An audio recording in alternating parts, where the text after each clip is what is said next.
So, do we want to start with a little icebreaker? Sure. I didn't introduce myself. Oh, we're jumping right into the episode. I thought we're getting a little banter before we start. We're just gonna jump right in. No. All right. No. I wanted to introduce a near and dear friend to the podcast for sure. She gets special greetings, and she's going to be on the pedestal because that's the type of person I am, with somebody who's been in my life and knew me when I was a nobody. Can you guys hear the dog barking? Is that but Cruz? I mean, No, it's not. It's my sister's dog. Oh, it's okay. Okay. Right. I mean, People it's real understand- life. It's someone's People house. understand Yeah. we home. Yeah, it's all good. Right. Okay, We're cool. on the tail end of the pandemic, so people understand for sure. Yeah. Okay. All right, we'll start with the icebreaker. I'm sorry, I did not want to interrupt your mojo, but go ahead. I came in late to the party. I apologize. Okay, that's all good. That's fine. We just want to start with a little icebreaker before we get started with the episode. That's all good. Okay. So yeah, we're gonna start with would you rather? A would you rather question. I don't know which one to choose. Would you like to choose one? It's the super villain voice and look you're giving me. That's what's sending me right now. But would you rather live in the Arctic or live in the sub-Sahara desert? I would rather live in the sub-Sahara desert. I can't. No. Yeah. Because at least I don't think I could be cold like that 24/7. And it's just a temperature thing. Like, I mean, it's hard being hot and it's hard being cold, but I think being cold all the time sounds like it hurts down to your bones. So right. Yeah. No, I feel you. Yeah, I too would choose the desert. Yeah. You're always hot. I am always hot, but then I don't want to be always cold. Yeah. You know what I mean? I think I'll stick to the cold because no one will come, and I'll be in complete solitude, and I'll have shorter days and longer nights. I'm a night person. All right. Well, good luck staying warm because I don't know what that's about. Wow. I'm just saying. You are such a That's hater. a thing. It is easier to. Well, actually, I don't know if it's easier to get warmer or get cooler, but. Moving on to the next one. Jessica, I know you would definitely love this one because this is like a Back to the Future type of vibe. Would you rather travel back in time or travel to the future? The future. I do not want to go back in time. I'm good. The past can stay in the past. I'd rather move forward. The past is ghetto. We can all agree. Past is big ghetto. Right. Don't like it there. No, thank you. I rate it 3 out of 10. I'm good. That's pretty high. That's pretty high for the past. The past got some gems, but overall, what is this, honey? Yeah. No, thank you. Nope. Tomatoes. Word. And the last one is, would you live without music or would you live without movies? I would live without movies. My attention jam. span can be short. Yeah. I'd rather, I listen to music in the background when I'm driving. I like dancing. So, yeah. Word. Yeah, that's a tough one for me. I mean, I love me some movies, girl. But then music be that girl too. Oh, I don't know. I don't know. Take food away from me if we have to, but food. I'm joking. We're all joking. That's a joke. That was sarcasm. That's like your rap career. I get it. All right. Well, we're amongst company. We don't got to talk about that. That's fine. Okay. He didn't pick music because he had a rap career that didn't go well. A very failed rap career back in college. Okay. It was a very ugly mixtape that came out of my PC laptop, and it shall never be talked about again. As we talk about it never again. Talk about it again. I'm sure that's a lie. Oh man. All right. Anyway, let's get the show started. Hey everybody, welcome to Sophisticated Ignorance. Another show, another day, and we have a guest. So, you know, Ooh. anytime someone decides to willingly agree to join us, that is on their own fruition. All right? So they know what they're getting themselves into, or not, but we shall see. No, it's going to be a good topic, a good episode. So we want to welcome our guest, Jessica, to the show. Welcome, welcome, Yeah. welcome. Thank you. So as I have just learned, Jessica and Rove have quite the history. You know, they go way, way back We to the do. days where, you know, I don't Sixth know if you guys grade. want to We talk were, about that. yeah, at good old junior high school, George Gershwin, East New York, Brooklyn. Whoop, Whoop, whoop. whoop, whoop, whoop. One of the toughest schools in God, it was rough. Rough. I remember bum rushes. Miss Johnson, that old lady, that old teacher. Do you remember? She got like knocked over because I don't know. A bunch of kids started running down the hallway. The Bloods used to jump. Yes. Yeah. And then the Bloods used to wait after school to jump kids. So you were always rushing to get on the bus. You wanted to be like on the first buses out because otherwise it would be trouble. Always Everybody trouble. was doing initiations right across from the pink houses. Yeah. You had to be on your P's and what happened? No, go on, finish. Are you're laughing at our experiences in educational systems in New York City? No, Yeah. not at all. No, but you know, we've gone back for almost, I can't even do the math, more than 20 years now. And probably 25-ish, yeah. 25. Oh, golly. Oh. When you say it, that's a whole life. That's a Gen Zer. Yeah. But that's fine. That's fine. Yeah, it's incredible to know someone and have that kind of connection and that relationship and still be able to contact, even though we don't talk every day. There's always that kind of fundamental type of loyalty and longevity with us and friendships like that, because, you know, I remember it was a good, you know, it was a tough time, but it was a good time. And, you know, even though we went through, you know, the teenage angst and everything like that, it was definitely a growing experience for all of us there at our memorable junior high school, for sure. Yeah. Yep. Word. That school's now shut down. That's how bad it was. They shut that place down. Yeah. Yep. Yikes. And I think, well, my parents still live literally on Alabama, not too far.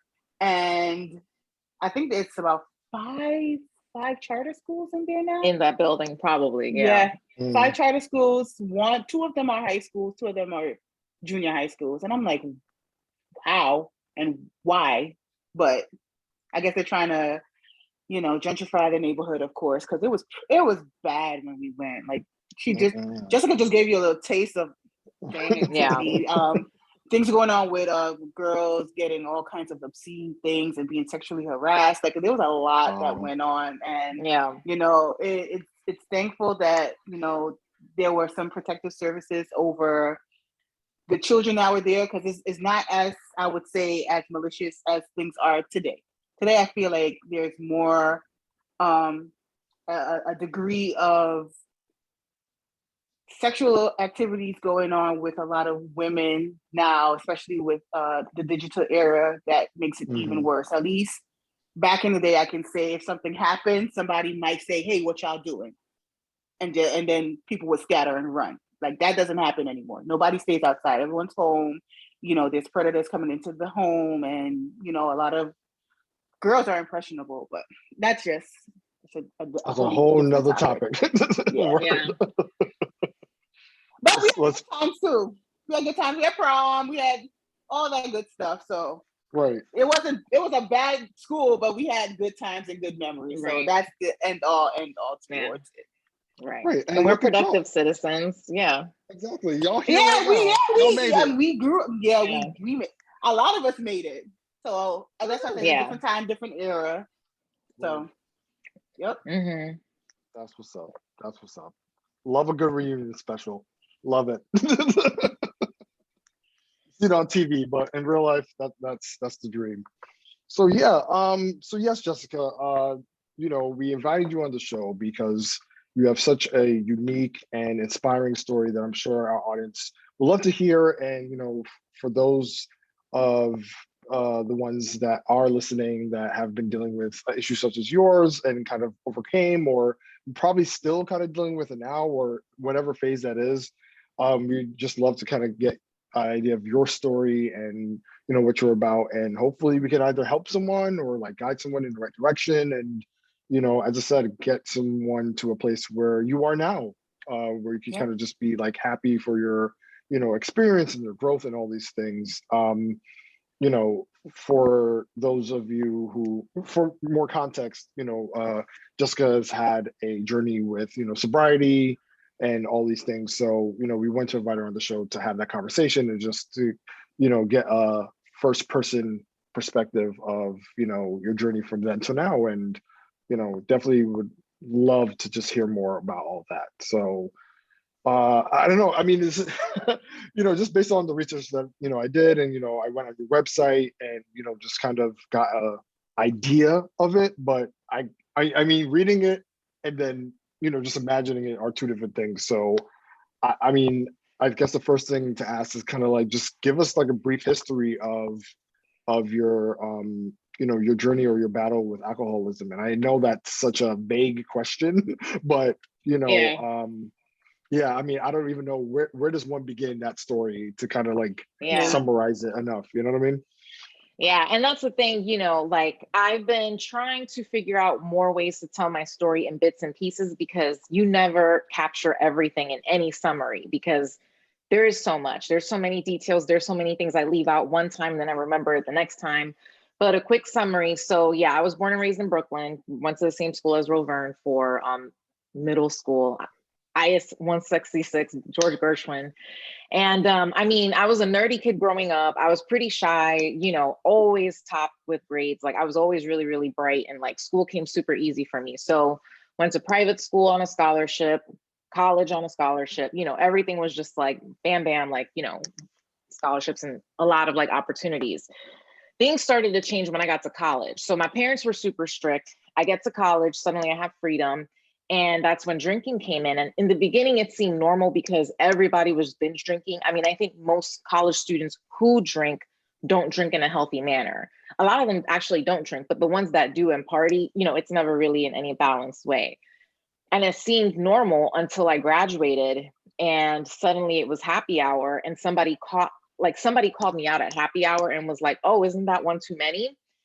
And first of all, I was like, first of all, mind your business. But the next thing was that I internalized that as like, oh shit, like there's something wrong with the way that I'm drinking. And I don't like that other people are noticing it, because no one ever, I just associated it like as a shameful thing. Like it's bad, like drinking too much is bad, quote unquote. So that's when I started to pay attention to how other people drank. And like, let's say if it was happy hour, I drank how other people did. So like if everybody's glass was this full, mine was this full, so that I never stood out in terms of my drinking. But then what would happen is that I would go home because I didn't get like that feeling that I liked. I didn't get that like warm buzz. So like on the way home from happy hour, always I get off the train at the J train at Crescent Street, stop by the little liquor store underneath, grab something small. Back then it was small. And I would like, have myself a little nightcap or whatever by myself. And then I got married, which slowed it down, because when you live with someone who's not a heavy drinker, that kind of slows down, holds you accountable, and you can't be sloppy around somebody who's mostly okay. But things really spiraled out of control when I got divorced in 2017. So 2017 was my first time living by myself ever. And suddenly, I mean, nobody could point out that I was drinking too much, right? Like nobody can call that attention to me. And I mean, I was struggling emotionally because I had gotten divorced, even though it was like kind of initiated by me. Still, that's a huge life change after being with someone for 7 years. And I was living by myself. I didn't have family. I had moved to Louisville, Kentucky, which is where my ex was from. And I chose not to leave Louisville either. So I was there by myself, and I started to find myself drinking every day. And it was just kind of like this coping mechanism where I felt good when I drank. And I was a teacher this whole time, by the way. The same way I was a star student, I became a star teacher. So I would like lock out anything that was bothering me. It didn't matter when I was in the classroom. And I was really like, hands down. And I mean, I even won the State Teacher of the Year award in 2019. But the second that I took the teacher hat off, it was just drinking, And so literally I was living like a double life. Like there was Ms. Dueñas, the teacher who did everything by the book, perfectly fine. And then there was Jessica who was struggling with her drinking. And by the end of my drinking, I was drinking a fifth a day. So I was drinking a whole fifth a day in 2018, 2019. It was so much and it was so bad for my body that I actually developed alcoholic liver disease. Thank God it didn't become cirrhosis because I stopped. And so the liver does heal itself really fast. So that's when I started to try to get sober, but in secret, because remember, I carried the shame. Like nobody wants to be alcoholic. Like alcoholics are supposedly these people who can't keep jobs, horrible to others. They're not responsible. They can't be trusted with people's children, which is all I did, right? So I went into a treatment facility in secret and I didn't tell anybody where I was. I was just gone for a couple of days to like detox medically, because you cannot, if you are hooked on alcohol, you can't try to stop by yourself. It could kill you. And I went back to work and I didn't drink for a couple months, but I ended up, I met somebody who was also in recovery. And, they'll say like, don't date when you're barely sober. I never learned by advice. I learned by experience. So you tell me don't do this, I'm still going to do it. So of course they said, don't date. And I dated. And his name was Ian, and everything was fine, until COVID hit. And because he also was a recovering drug addict, alcoholic, when we lost all that support that we had, suddenly things changed, right? Like you didn't have your support, everything that you used to cope with, like going to the gym, going to school, doing all these things, they were gone, and he relapsed. So, and again, when he relapsed, I didn't tell anybody. I was like, no, we're going to be fine. And I didn't, and he relapsed on opiates and it became heroin. Like it went straight from pills to heroin. And he lasted maybe like a weekend and he died on a Tuesday. And I don't remember if it was a Tuesday or Monday. He died on April 28th. And that set me off. Like as soon as he died, I started drinking again, like out of control, like way more than I ever had, like to the point that I was hospitalized 8 times, like alcohol poisoning levels. It's a miracle I didn't go into a coma. I wrecked my car, which is where I have like this huge scar from. I mean, I had police wellness checks. It was like, I stopped functioning. I couldn't even go to work. Like, I had to like pull out a ton of savings because I like stopped working. And finally, like in November of 2020, I had my last hospitalization down here in Florida. My sister was like, you can't stay in Kentucky by yourself. So I was down here, but I still ended up drinking. Locations don't take away your alcoholism and addiction, right? Like that's in you. Right. So I ended up in a facility here and the doctor was like, can we evaluate you? He's like, how is it that like you try to stop and you keep drinking? So it turns out that I have bipolar disorder, bipolar 2, which is a milder version. And, like you'd have to read more about it, but essentially it's marked by major depressive episodes, and people with mental health issues often, they coincide with substance abuse. So obviously I didn't have medication. So what was my medication all those years? Alcohol. So he recommended taking some medication, and he was like, this will stabilize you. And maybe it might make you not want to drink. So I started taking the medication in early November. And by the end of November, I actually didn't want to drink. So my sobriety date was November 28th, 2020, and I haven't had a drink since. And I mean, it's been the medication, but the biggest part too is that I said, fuck it, when I decided to stop drinking and I quit. Like I quit teaching. I decided I was going to sell my house in Kentucky. I was going to move to Florida. I picked a job. I like applied to a job and I took it, and I'm actually still there. And I said, you know what? I'm going to tell everybody, for all the years that I suffered keeping that shit inside. I said, I'm done. Everybody's going to know, because I'm over it. I'm tired of suffering. I spent all these years feeling ashamed of who the fuck I was, when you know what, at the end of the day, there are a lot of things that I need to work on, but so does everybody else. And so I wrote an op-ed for the local newspaper in Louisville, Kentucky called the Courier Journal. And my sobriety date is November 28th, 2020. I published this article December 3rd, 2020, where I literally say everything. I don't even think I had a week sober. And I literally told everybody on the planet like what was wrong. And from there, it just had this amazing chain reaction where I thought I was not going to get support, and I got only like amazing support from people. I mean, to the point where like as the months went on, like that article would keep going and going and going. I mean, by the time it hit May, I ended up on Red Table Talk with Jada Pinkett Smith because somebody saw the article in California and knew one of the producers and sent it to them.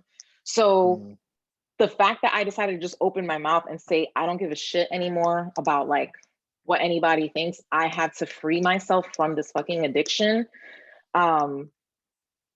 Everything just kind of came together in a way that I never thought. I always thought I knew I was going to be a teacher in my mind. I saw my life a completely different way.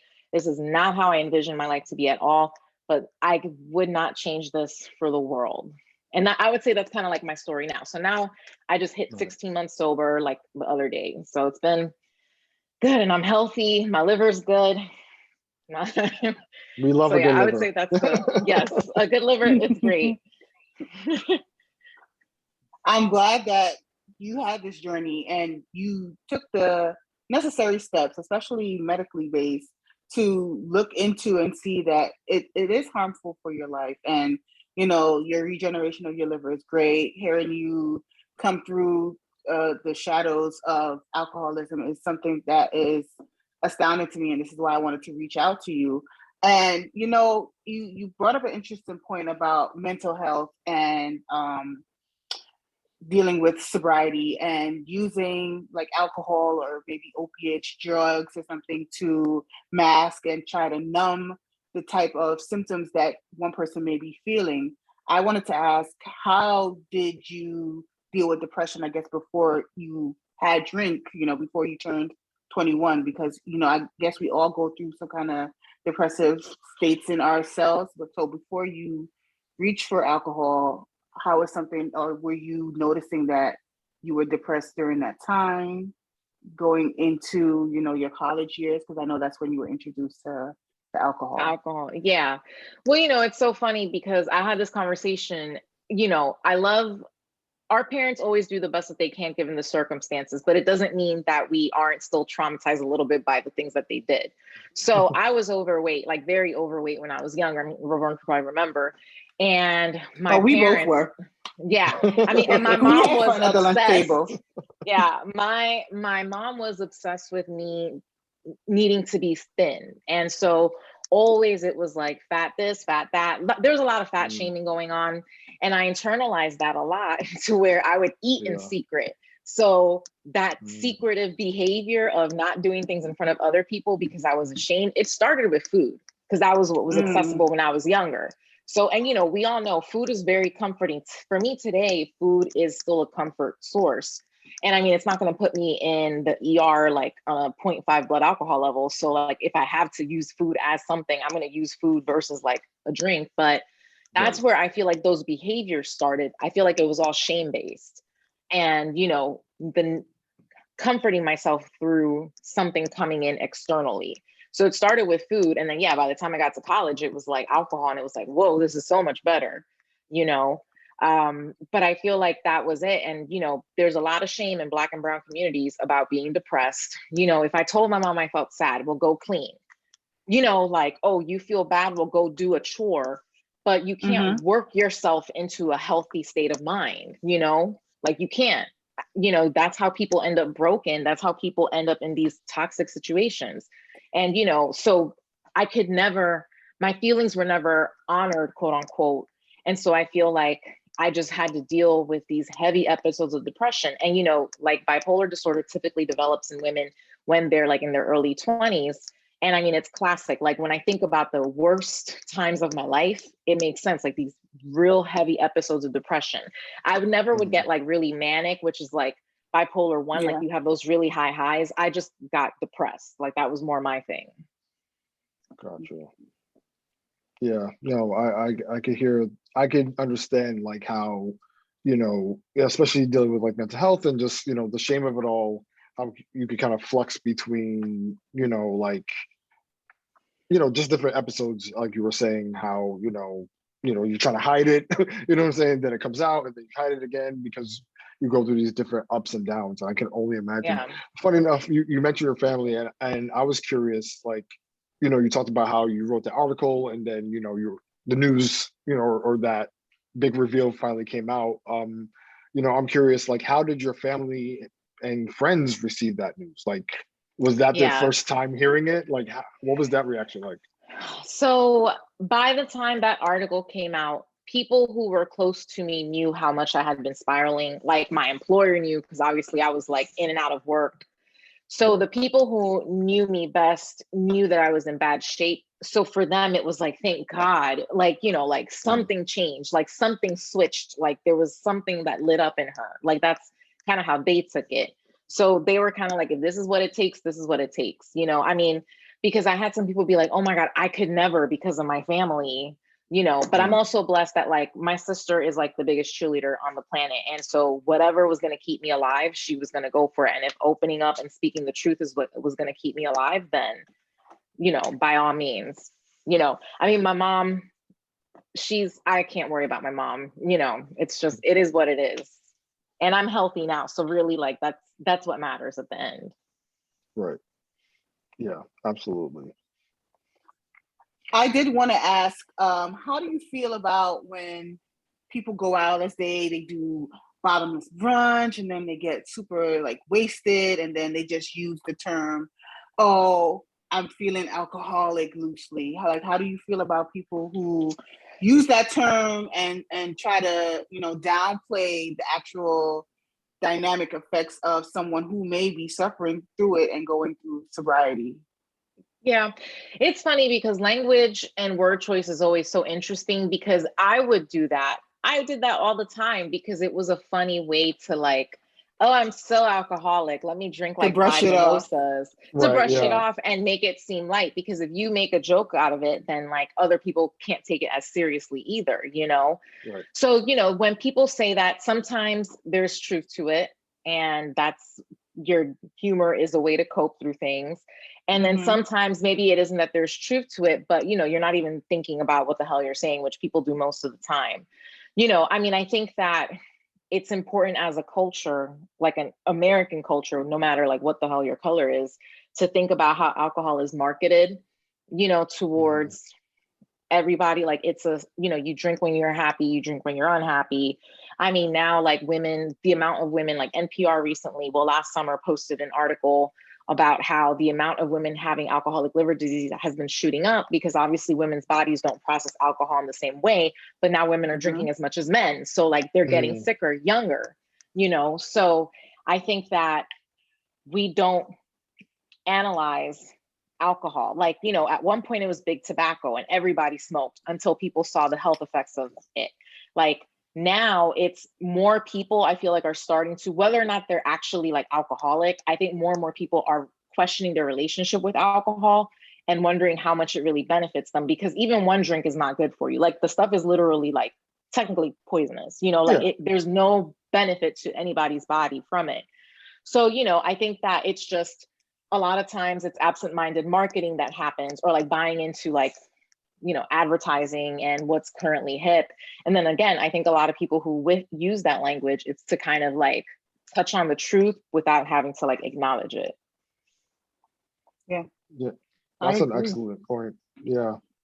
That's an excellent point. Yeah. I feel like, No, I was going to say, because it's you hit the point with advertisements, and I realized I this is just my own little type of insight with like prospective studies and viewpoints, that there have been more advertisement with certain types of alcohol and liquors and trying new drinks and fancy stuff during the actual pandemic. And now that people can't go out and do their own happy hour, they're forced to get alcohol. Now alcohol can be delivered to your home. You could deliver it with anything, Publix, Instacart, Uber Eats. You could get alcohol delivered right to your door. Nobody knows anything. So having that type of accessibility, it does definitely makes it hard. And especially when you're home alone during a pandemic, and this is like, oh yeah, I'm decompressing. This is my time, my me time, wine time. We advertise it so much, but nobody looks at the bigger picture of how debilitating it can actually be for someone to actually go through it and do it in secret, because no one will ever really know until you voice it, or if there's something dramatically happens to you. Right. But Yeah. And that's the thing. Like, I can't tell you how many people have reached out to me in private who are still struggling or they've stopped. There's a lot of people, and there's a lot of teachers, especially who I knew throughout the years, and they came out to me, and especially with COVID, because you're teaching from home. So like, here I am addressing my class. Okay, break.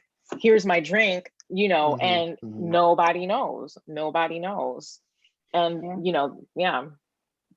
Yeah, I was gonna say that it's really fascinating because when COVID started, right? I mean, we all like witnessed like a whole bunch of businesses and stuff closing down, right? Like nothing, there was no access to much resources. Like, yeah, there was like supermarkets open, but obviously, people were very cautious and mindful. But I just found it strange that how like liquor stores were just like regular day. Like nothing was closed. There was not like, oh, limited hours or oh, we're closing down because of everything. It was like liquor stores are wide open. Everyone was able to just like go in, get about, and this was like fresh, like Yeah. shutdown just happened. And it was just like the only things that were open were like probably a corner store or like a supermarket, and then liquor stores. All the liquor stores were open. So Yeah. it's just interesting how the liquor industry somewhat benefited from what happened a few years ago, and as a result, other people or people developed these unhealthy habits throughout the pandemic. And now that we're kind of in the space where where the pandemic or just in general life is kind of normalized in a sense, now people are either noticing the effects of how their bodies have changed because of all that alcohol that was consumed, and now it's like, oh wow, I should either make a change or do something. Not to say that necessarily have become alcoholics in that point, but the amount of alcohol that was probably consumed between that time was just so much that the average person, that probably would like have 1 or 2 drinks a week or something like that, it really like rapidly increased. So I feel like certain people definitely developed those unhealthy habits, and they weren't even conscious of it because once again we were like You don't think about it. We were locked in or we were locked down, and every day felt the same. You know what I mean? So at that point, Yeah. any happy hour because I just need to get through this day to the next girl. And yeah. That was a lot for some people, I'm sure. And it's a very gray area, like what defines, and like for some people they don't even use the term alcoholic because it's such a negative term, and there's all kinds of terminology, but at the end of the day, like, when is it a problem? And I think it's probably different for different people. I mean, obviously if you're in denial, you could be like me, I could be drinking a fifth and not admit that I had a problem. But like you can be the person who normally would have 1 or 2 drinks, and then by the end of the pandemic, you're realizing that you're kind of itching for that drink every day. What's going on? And sometimes it's a physical dependence, and sometimes it's a psychological one. And I think it's like coming out of it, it is really important to reevaluate your relationship with alcohol. Maybe you need to stop, maybe you need to slow down, maybe everything's fine. But I think that it is always good to have some self-awareness about what we put into our bodies, whether it's food or alcohol or any other substance. Right. Absolutely. Also, I wanted to touch more about big alcohol and their money going into advertisements, but there's like a variety of different rehab centers. There's inpatient, outpatient, detox centers, but it's often hard, I guess, for the individual themselves and the individual's family to get someone into rehab because there aren't affordable rehab centers for people who are struggling. And most people who are struggling spend all their money on alcohol or any type of substance or any type of drugs. And it's like a catch-22, a vicious cycle that they just spiral down and they can't get the help, even if they wanted to, you know what I mean? So what are your thoughts about, I guess, the US government system trying to aid more research into rehab facilities for people who are struggling with sobriety? Yeah, it's interesting because I mean, like I said, I've done like that whole list you said. I've been to all those situations, and like they'll take you in, but then they'll take you in up to a certain point that your insurance will pay for you, and then you'll go. Mm-hmm. If you're uninsured, there's some places you can go, but it'll be like you've got this much time, you know. So to sometimes get like a full therapeutic support, that can be almost nearly impossible, or you come out with a lot of debt. I can't even tell you how many hospital bills, like I'm still paying hospital bills from 2019 because it's so expensive. Even with health insurance, it's so expensive.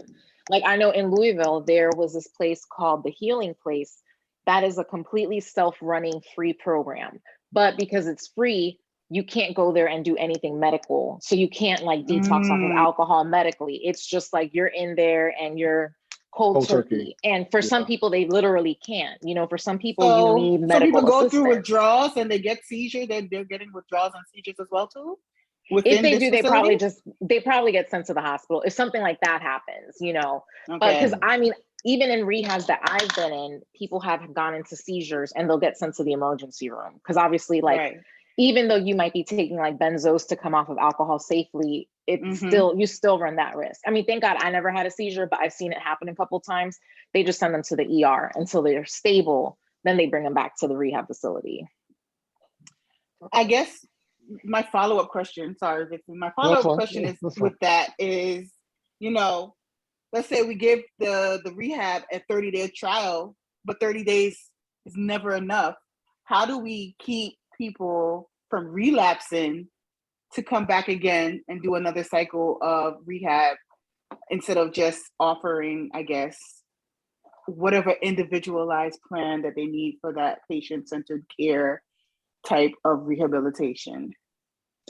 That's such a good question. Because I mean, I'm the perfect example of someone, like I would walk out the door and then go drink the same day. Like I would walk out of a facility, be like, bye to the social workers and the doctors and the nurses. And because I was not well, I still went and did the exact same thing, you know? And I think that a part of it is, it's like, if you're in those places, a lot of them, for example, just recommend one type of recovery.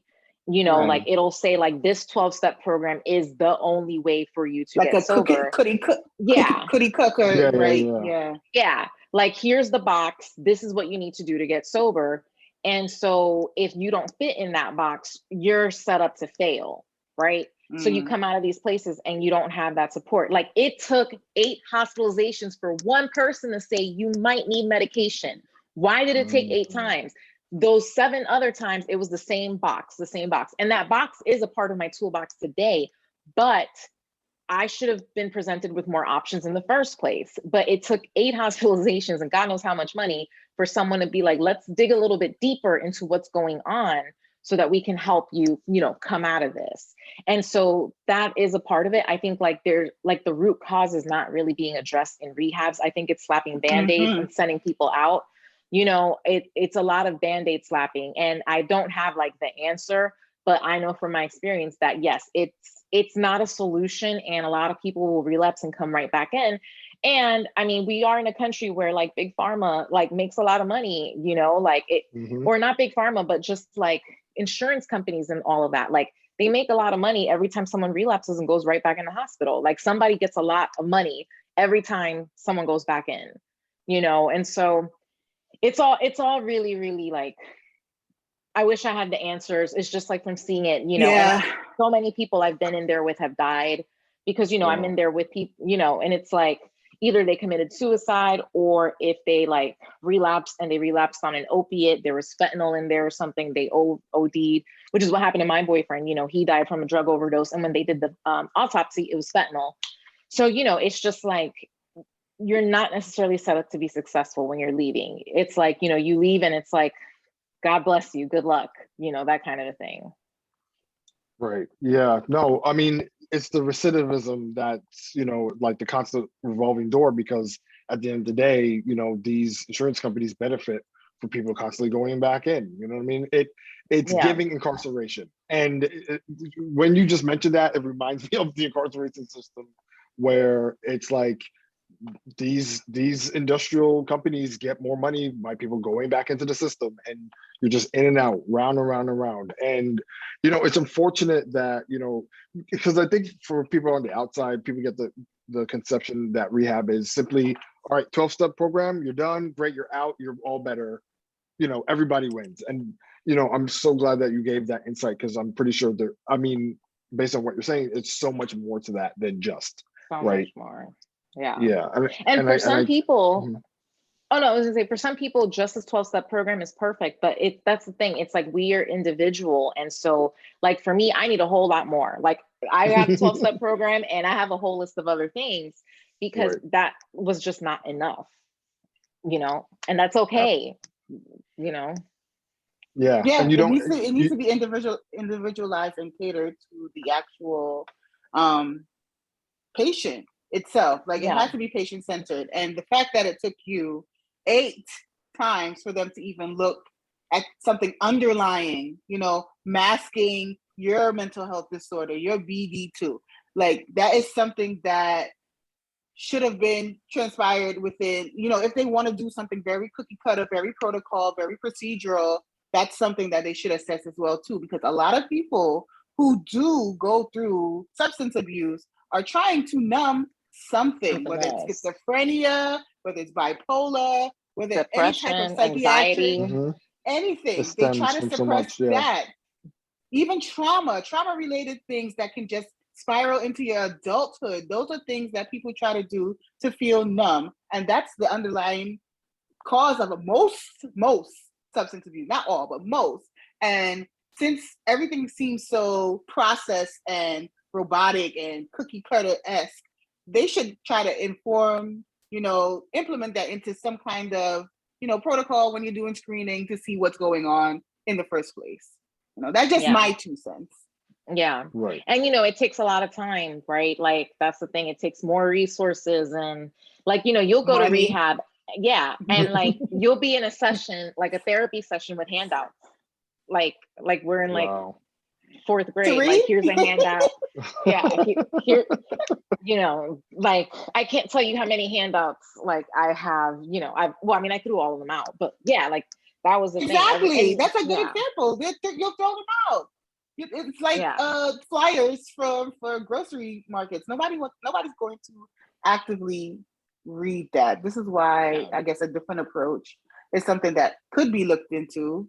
I don't know if there's more research that can go into that, but ever since, with opioids, and even in my profession, when doctors are prescribing pain medications and they are making people get addicted to pain medication, that also spirals into another addiction. There's so many avenues that we can look into, trying to figure out what's a good way to help throughout the process, because anything can happen.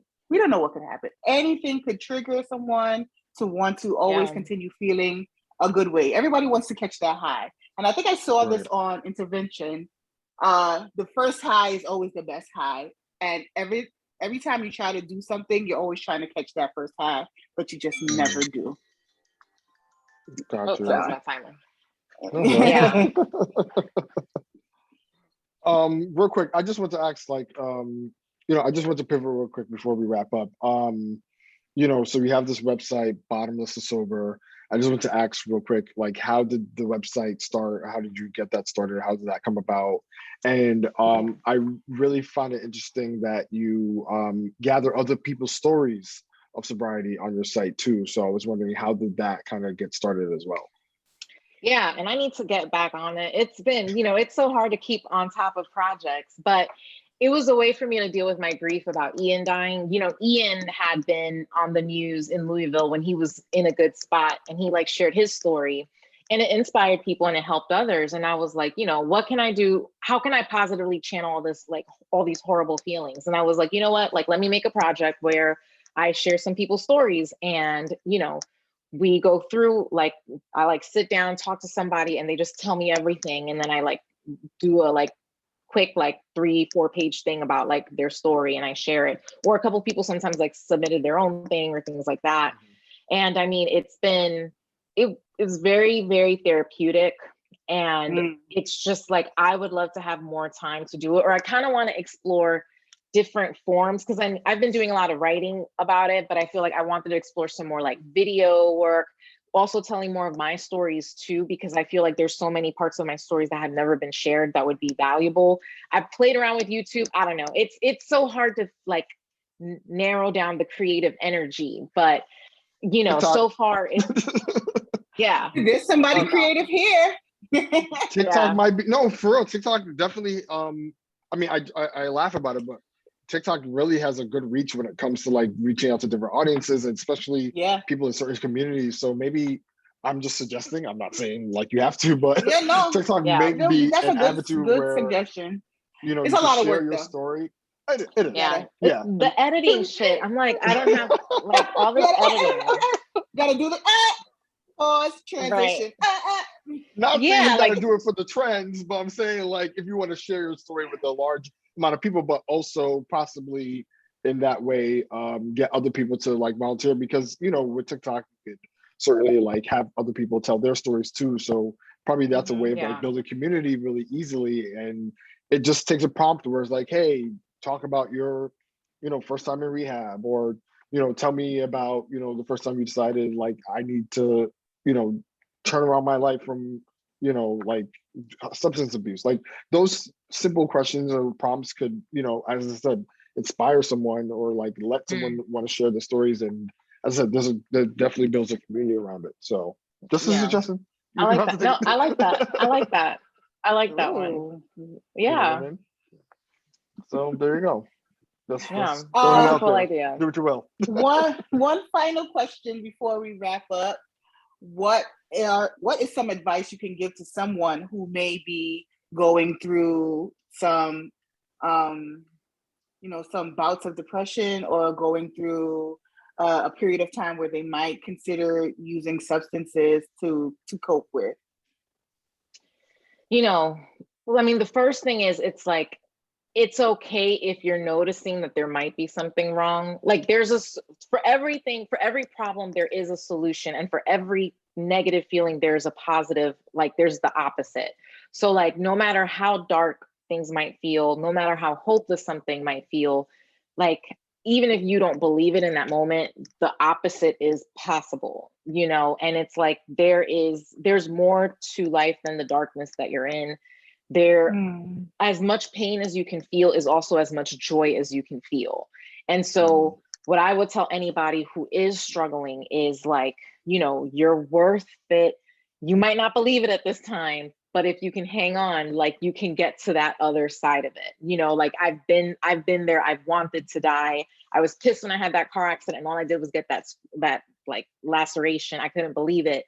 You know, then I was pissed that they wouldn't give me pain pills at the hospital. I was like, God, at least like something, you know, and like, that's the thing. Like, I believe in like the law of polarity. So no matter how bad something is, just something just as good can happen, you know? And I feel like my life is a really good example of that. Wow.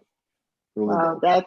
It is. And it's giving me goosebumps. I am personally happy for you and happy for your journey and finding this space of like glowing happiness and peace in your sobriety. Like that is something that resonated me to reach out to you. And I was like, wow, I am really proud of this girl. I'm glad that I know you, first of all.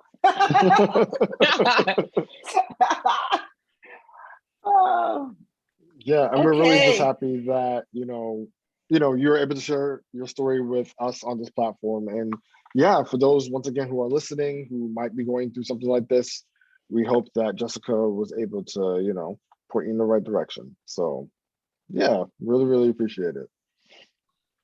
Yeah. So okay, so let's end with something light. Now that you know we got to know you a little bit more on the podcast level, we want to do 2 truths and a lie. And if either one of us, fixing our eye, pick out the lie, the other person has to rap on the next episode. Okay. Wow. So 2 truths. Nobody has won yet. No one has won yet. So okay. All right. So 2 truths and a lie. Oh,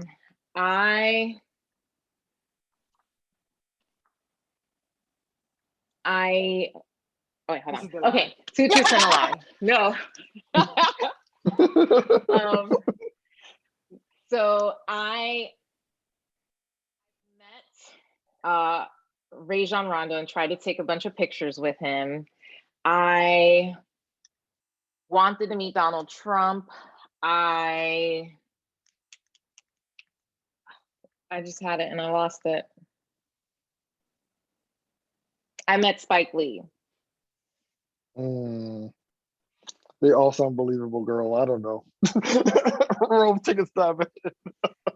I'm going to say Donald Trump. That was the lie. Yes, I did not want to meet him, and I refused to meet him when I had the opportunity as the state teacher of the year in 2019 for Kentucky. Wow. I refused to meet the president. I would be on that same vibe. So you know what? It's that Hilarious. Gersh vibe. It's that Gersh vibe. We want to stay in sync. It is the Gersh Brooklyn vibes. Yes. I was like, no, I'm not. I'm not. hard You can pass. you can at me on Twitter as much as you want to. No. As you do say that, please let our audience know where they can find you and your handles. You know. Yes. So Twitter is at J Dueñas, Duenas 24. On Instagram, you can just find my personal one and it links to everything else at Jessie La Dueña. So YESILADUENA. And that's pretty much it. So, and I have my website, bottomless-to-sober.com, that I need to keep developing, and that's okay. And yeah. Well, hopefully you could drive some traffic or podcast traffic, your way. Yeah. Your way, yeah. Yeah, Get that'd some be clicks. awesome. Well, once again, thank you, Jessica, so much for joining us today. Really appreciate it. And that is it for us. That is that. Once again, you can catch us on our podcast platform, SoundCloud, Spotify, Apple Podcasts, wherever you listen to your podcasts. Catch me and Rovie on our respective social media, and catch the podcast on Twitter and on Instagram and wherever else we are at. We also have some new things coming up soon in the works, secrets. So, just stay tuned. And that's about it from us. So, and also let me listening. interject. Yes. If you have any questions, please email us at sophigpodcast@gmail.com. I stay forgetting to mention it because I've given up. That's okay. I've given up. I have not. There's been some inquiries that's coming in and some, advice that they've been asking. So, there's a few ghost anonymous emails that maybe, I'm combing through some of them that's actually, censored. And that's the best way I can say it. Well, restore my faith in humanity. Why don't y'all? Yes, please send those emails. We would love to hear from y'all. And that is it from us for today. And we will catch y'all next time on the show. Thank you. Bye. Bye. Later, y'all.